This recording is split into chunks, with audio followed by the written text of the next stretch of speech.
So let's see if we can find the Maclaurin series representation of f of x, where f of x is equal to x to the third times cosine of x squared. I encourage you to pause the video and now try to do it. Remember, the Maclaurin series is just the Taylor series centered at 0. And let's say our goal here is the first 5 non-zero terms of the Maclaurin series representation or Maclaurin series approximation of this. So I'm assuming you had paused the video and you had attempted to do this, and there's a good chance that you might have gotten quite frustrated when you did this, because in order to find a Taylor series, Maclaurin series, we need to find the derivatives of this function, and as soon as you start to do that, it starts to get painful. F prime of x is going to be, let's see, product rule, so it's 3x squared times cosine of x squared plus x to the third times the derivative of this thing, which is going to be 2x times negative sine of x squared. So just that was pretty painful, but it's only going to get more and more painful as we take the second and third and fourth derivatives. We might have to take more because some of these terms might end up being zeros because we want the first 5 non-zero terms. So the second derivative, this is going to be painful. This is going to be painful. And then the third and fourth derivatives are going to be even more painful. So what do we do here? You could just do this and just evaluate them each at 0 and then use those for our coefficients. But you're probably guessing correctly that there's an easier way to do this. And I will give you a hint. We know what the Maclaurin series for cosine of x is. We've done that in a previous video. If you want to see that again, there's another video. Look up cosine Taylor series at 0 on Khan Academy and you'll find that. But we already know from that, and this is one of the most famous Maclaurin series, we know this. Let's just say g of x. Let's say g of x is equal to cosine of x.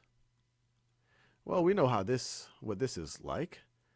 The Maclaurin series approximation of that is going to be 1 minus x squared over 2 factorial plus x to the fourth over 4 factorial minus x to the sixth over 6 factorial plus, and I could keep going on and on and on. You kind of see where this is going, plus x to the 8th over 8 factorial, and it just keeps going, minus plus, on and on and on and on. But we wanted first 5 terms, so this is a start. And I know we wanted the first 5 terms of this thing, but bear with me. We'll see how this thing right over here is going to be useful. So now that I've given you a little bit of a reminder on the Maclaurin series representation of cosine of x, my hint to you is, can we use this to find the Maclaurin series representation of this right up here?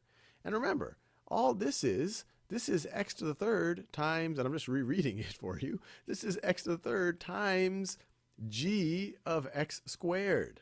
So that's a sizable hint. I encourage you to pause the video again and see if you can work through this. So let me rewrite. I'm assuming you had a go at it. So let me rewrite what I just wrote. So I just told you that g of x, or f of x, if I want to write it as, I guess you could say as a function, or if I want to construct it using g of x, I could rewrite it as x to the third times, instead of cosine of x squared, that's the same thing as g of x squared. So x to the third times g of x squared. G of x squared. This g of x is just cosine. G of x squared is going to be cosine of x squared, and you're going to multiply that times x to the third. Well, can't we just apply this insight to the approximation? And you might be asking that question. And my answer to you is yes, you absolutely can. And notice, when you substitute your x's for x squared, you'll just get another polynomial. And if you multiply that by x to the third, you're just going to get another polynomial. And that actually will be the Maclaurin series representation of what we started off with. We actually will get the Maclaurin series representation of this thing right over here. So we could say that f of x is approximately equal to x to the third times, let me give myself some space right over here. So g of x squared. So over here, this is approximation for g of x. And if we kept going on and on forever, it would be a representation of g of x. So every place where we see an x, let's replace it with an x squared. So this is going to be 1 minus, so x squared squared is x to the fourth over 2 factorial, which is really just 2, but I like to put the factorial there because you see the pattern, plus, if our x is now x squared to the fourth power is x to the eighth power over 4 factorial, minus x squared to the sixth power is x to the 12th over 6 factorial, and then plus x squared to the eighth is x to the 16th power over 8 factorial. And of course, we can keep going on and on and on, minus, plus. But we just care about the first 5 terms, non-zero terms, and we're saying this is an approximation anyway. And so we can say that this is going to be approximately equal to, we distribute the x to the third, and I'm going to do it in magenta just for fun.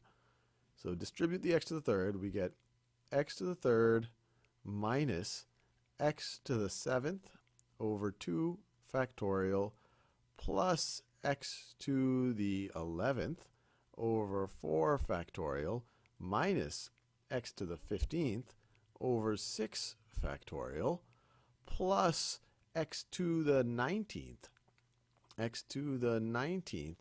over 8 factorial. So that's the first 5 non-zero terms, and we are done.